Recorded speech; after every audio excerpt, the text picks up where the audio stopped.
की बैठक थी, उसमें जो सरकार को मैंने प्रपोजल दिया था कि इस व्यवस्था के साथ भारतीय रेलवे माल गोदाम के श्रमिकों के जीवन में परिवर्तन आएगा, रेलवे को फायदा होगा, कंसाइनर को बेनिफिट होगा। और 8 महीने लगभग मैं सरकार के साथ चुपचाप बड़ा शांति से काम किया, क्योंकि आप जानते हैं कि जब जब मजदूरों को उसका हक अधिकार मिलने वाला होता है, गरीब के घर में जब कोई नया रोशनी जलने वाला होता है, तो ऐसे पूंजीपति लोग कभी नहीं चाहते हैं कि जिसको मैंने अपने नीचे काम कराया है, जिस तरह से शोषण दोहन किया है, उसके हाथों में ताकत आए, उसके घर में खुशहाली आए, वो मेरे बराबर बैठने का काम करे। वो कभी नहीं चाहेगा कि एक माल गोदाम के मजदूर भी 4 चक्का लेकर के अपने माल गोदाम में पहुंच के वहां काम करे। इसलिए बहुत ही संयमित अपने संगठन के कामों को सरकार के साथ बड़ा ही सीक्रेट तरीका से काम करने का काम किया, और उसका परिणाम ये आया कि आपके देश के पूरे हिंदुस्तान के माल गोदाम का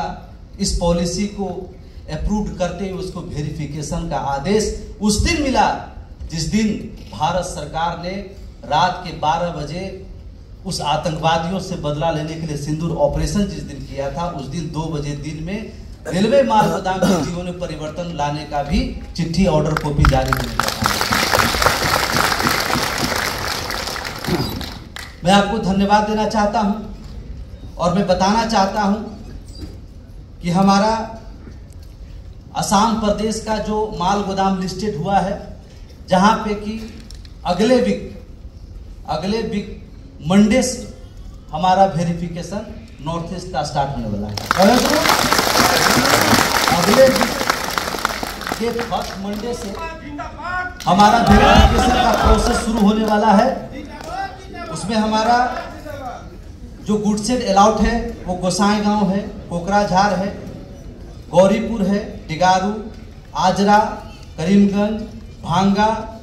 सिलचर, जिसको साल छपरा कहा जाता है, पहले सिलचर में था, साल छपरा में आ गया,